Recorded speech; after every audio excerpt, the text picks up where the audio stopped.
The tow truck was already rumbling backward across my lawn, crushing Linda's flower beds when I knew the line had been crossed.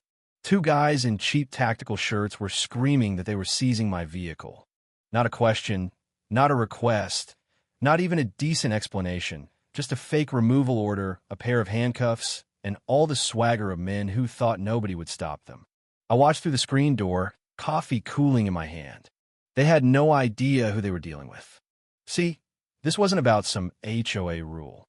This was a flat-out theft orchestrated by a woman named Karen Smay, president of Oak Creek Meadows HOA, and the kind of bully who sees muddy boots and assumes you're easy pickings.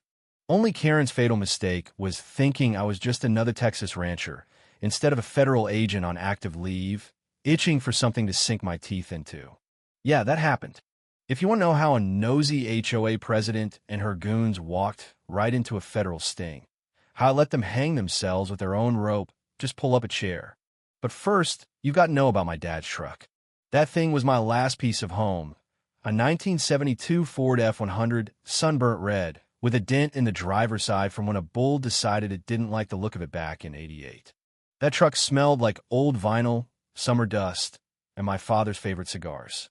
Every time I fired it up, the engine let out a cough and a low growl, like it was waking up from a nap and wanted you to know it wasn't done living. It was more than steel and rubber. It was a memory you could touch, a handshake from the past. I parked that Ford under the big oak, right by the barn, my own little monument. Out here, I was supposed to be just Trevor Daniels, small-time rancher, 100 acres, and a fence line that took me all morning to check. But the only person who really knew the whole truth was Linda, my wife, my backbone. She's the only one who knew that the calluses on my hands came as much from pistol grips as they did from fence posts. She knew, locked away behind some books in my office, was a badge-stamped Federal Bureau of Investigation. See, after 20 years chasing bad guys for Uncle Sam, I needed a quieter life. Somewhere the loudest thing was the cicadas, and the biggest threat was a coyote sniffing around the henhouse. But as any old cop will tell you, peace is a rental, not a purchase. The first sign came in the mail, a thick envelope, cream-colored, with the Oak Creek Meadows HOA logo. I didn't even know we were part of an HOA. Our ranch was here 50 years before the developer slapped up those beige houses and fancy mailboxes. But here was this letter talking about derelict vehicles and aesthetic harmony. Linda snorted when I read it aloud. Aesthetic harmony, huh? They seen the paint job on that Ford? She laughed, and I couldn't help but grin. The letter ordered me to move the truck within 14 days, or else they'd fine me and have it towed at my expense. Signed, with a flourish, by Karen Smay, President. My first instinct? Track her down, run a background check, treat it like a threat. But I swallowed that down. I was trying to be just a rancher now. Linda, though, was already scanning the letter like it was a clue. Community Patrol authorized to enforce all bylaws, she read. They got a security patrol for what? Runaway garden gnomes? I shrugged, but in my gut I could feel the old cop antenna going up. This wasn't about rules. This was about control. I chucked the letter in the trash, but I kept the warning in my head. Sure enough, a week later, here comes the HOA security SUV. Cheap decals peeling, two guys in black shirts with security stenciled like they'd bought them off the internet. The big guy, neck like a stack of tires, looked like he could intimidate a vending machine. The other was nervous, squirrely, clipboard clutched to his chest. Linda watched from a kitchen. "Company's here," she said, flat as can be. I met them at the gate. Didn't rush, my land, my rules. The big one grunted. "You Trevor Daniels?" I kept it easy. "I might be. Who's asking?" The little one piped up. "We're with HOA security. Hear about that vehicle." I leaned against the post, arms crossed. "Fellas, this ranch isn't part of your HOA.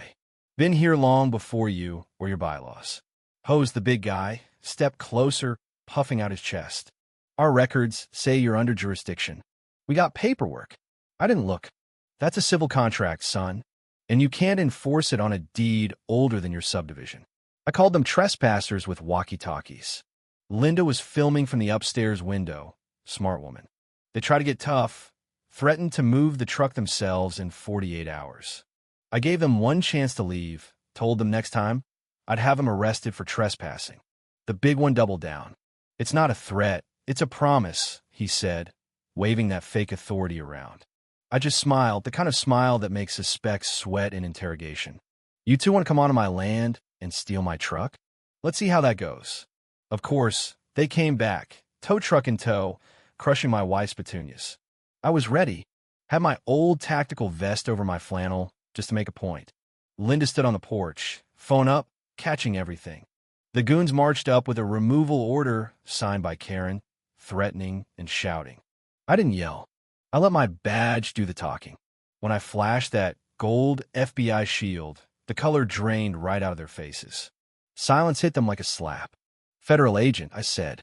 "Interfering with a federal officer. Attempted grand theft auto. Conspiracy. You on the full list?" Hose backed away, white as a sheet. The tow truck driver wanted no part of it. They left fast, leaving 2 muddy ruts and a whole lot of new problems for Karen Smay. You'd think that'd be the end. But Karen wasn't the type to learn.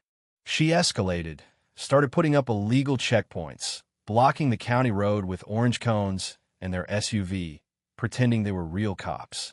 Next time I drove into town, Hose tried to stop me, stood in front of my truck, hand up like he was Wyatt Earp. I rolled down the window. "Morning, Hose. Nice day for impersonating an officer, don't you think?" He blustered about private property. I pointed at the asphalt. "County road, bud. Blocking traffic is a crime." I called the sheriff right in front of him. He panicked. Zip was already gathering cones. They bailed before the deputy arrived, defeated again. By then, it was obvious she wasn't going to quit. So Linda and I switched from defense to offense. Our kitchen became a field office. Laptops, legal pads, satellite maps.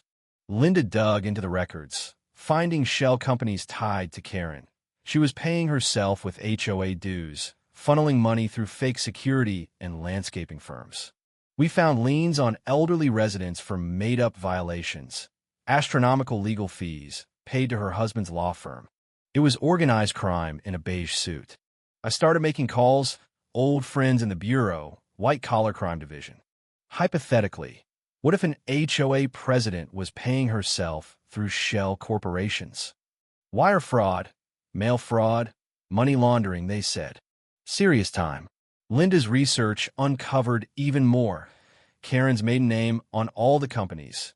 Everything registered right after she took over the HOA. We built a file thick enough to make a DA smile. But before I dropped the hammer, I wanted Karen to show everyone exactly who she was. She doubled down, setting up another stunt at night. Her goons and a new ringleader prowling up my driveway at 1:30 a.m.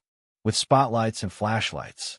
But I'd upgraded our security, a ring of motion cameras, an outdoor speaker system, and my secret weapon, industrial-grade agricultural sprinklers. When they crept too close, I hit the switch. A wall of cold, muddy water blasted them, soaking them to the bone and sending Hose face first into the mud. My voice boomed from the speakers. "That's fertilizer water. Wouldn't open your mouths if I were you." They scrambled, drenched and humiliated, and Linda filmed every second. The next morning, Karen came herself, white pantsuit, sunglasses the size of dinner plates, 2 bruised goons in tow. She tried to march into my barn, declared a full inspection for unregistered commercial activity. I blocked her path, quiet, unmoving. The new muscle tried to lay hands on me, but I put him in a wrist lock and zip-tied his hand behind his back before he knew what happened. "You just assaulted a federal officer," I whispered in his ear. "That's 10 years easy." Karen started screaming about her authority. I called the San Antonio FBI office on speaker. "Agent Daniels, officer in distress, suspects in custody." Sirens filled the air in minutes. When the feds arrived, 4 agents in dark suits, moving like a wave. Karen's world collapsed right there on my dusty driveway, in full view of the neighbors. Linda filmed the whole thing, of course, and I could see old Mr. Henderson grinning from his fence line. The agents arrested Karen for wire fraud, mail fraud, conspiracy. Her muscle cut a deal and turned witness. The whole crooked HOA empire came down in a week. Her assets seized, her contracts voided, her neighbors finally free to live in peace.